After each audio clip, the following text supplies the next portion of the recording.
Can you remember where we set the contact tip for short circuit welding? Slightly outside the nozzle, keep the wire stick out short. Spray transfer is the exact opposite. We should set the contact tip slightly inside the nozzle, maybe about 1/8 of an inch down inside the nozzle. Two reasons for this. One, we need a longer stick out because we no longer short circuit.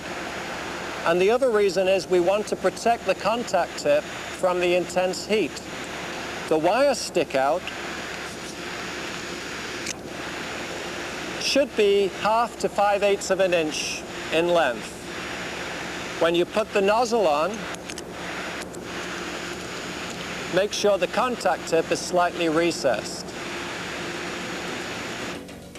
Remember, when using spray transfer, the selection of your MIG gun is critical. Use the information previously provided under MIG gun selection earlier in this tape. Improper selection will result in early torch failure and a high nozzle and contact tip failure rate, which will also influence arc stability.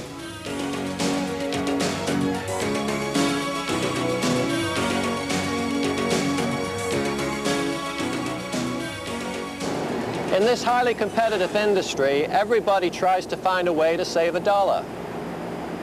If you use spray transfer on 1/8 to any thickness in the flat and horizontal positions, then you can save some money by selecting an 045 wire instead of an 035 wire. You know, an 035 wire in spray transfer is fed at almost a feed rate of 10 inches a second. Now with an 045 wire, the feed rate would actually be in the range of 6 inches to 8 inches. The slower the feed rate through the system, the less feed problems in general. We can also achieve the same high depositions by just increasing the current.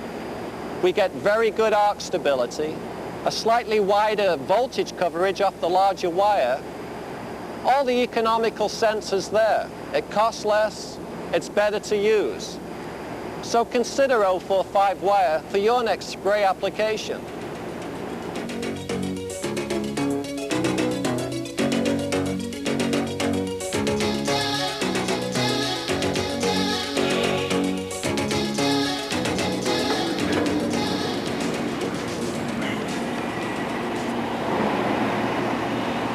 Many cases of spatter and poor welds, it's quite often just a matter of a fine adjustment on the power source.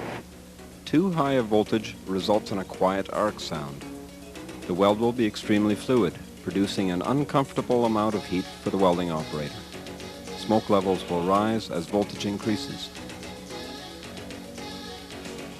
The results of too high an arc voltage are all too obvious. High volts will result in unacceptable undercut. Excessive surface oxides are also usually an indication of too high a voltage. Weld bead width increases as voltage increases, resulting in lower penetration.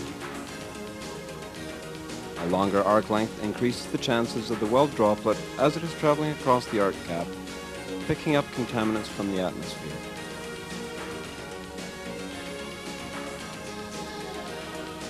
A noisy crackling arc sound is the result of low voltage. With low voltage, the wire is driven into the weld, disturbing the puddle, causing spatter. The weld bead will be narrow and convex in shape. Smoke levels will be reduced as the voltage is decreased. Notice the decrease in bead width and resultant increase in spatter. Let's have a look at a spray transfer.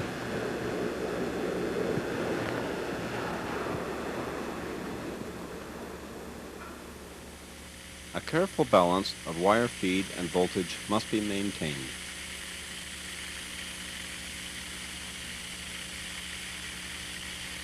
With 045 wire, set the voltage at 27 to 28 volts.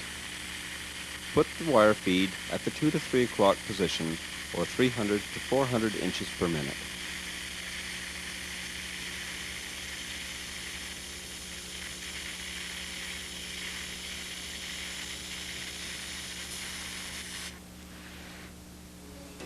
By following the simple parameters suggested in this video, clean, spatter-free welds can be achieved every time.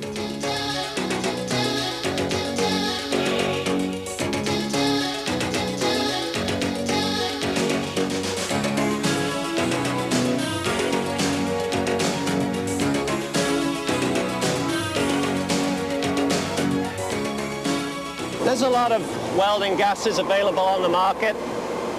Many instances, there's so many that there's a lot of confusion out there.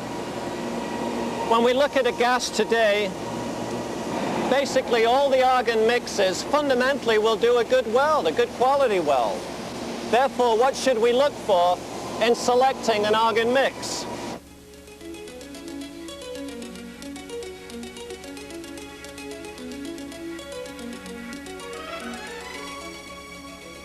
With CO2, spray transfer is not possible.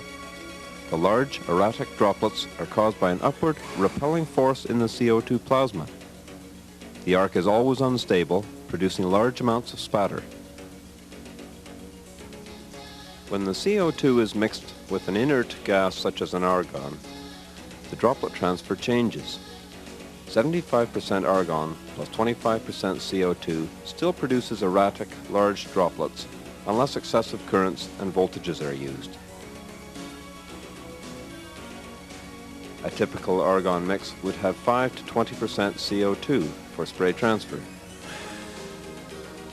15 to 20% CO2, in contrast to other argon mixes, provides high arc energy across the width of the weld bead. Note the way the droplets are drawn into the weld puddle, adding to the penetration.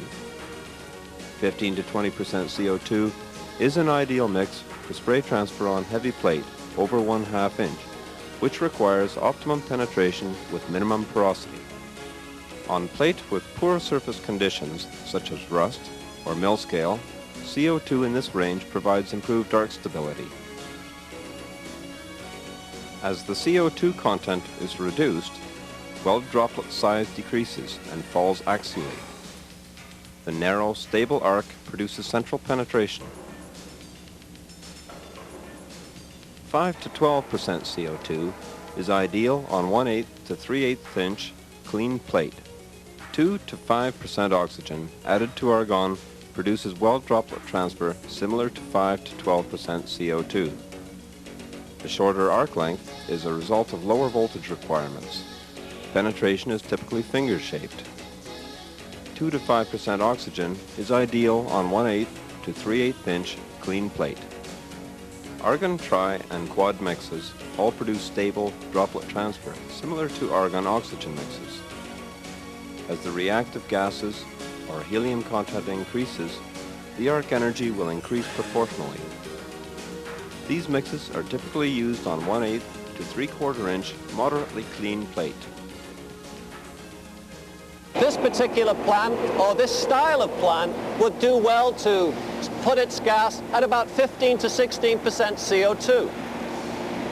Now it has a gas for short-circuiting. It also has a gas for spray on any application. It also has a mix which is very suitable for flux cord wires or position type wires. It has a good multi-purpose gas which will get the job done and provide all the energy required for the specific applications.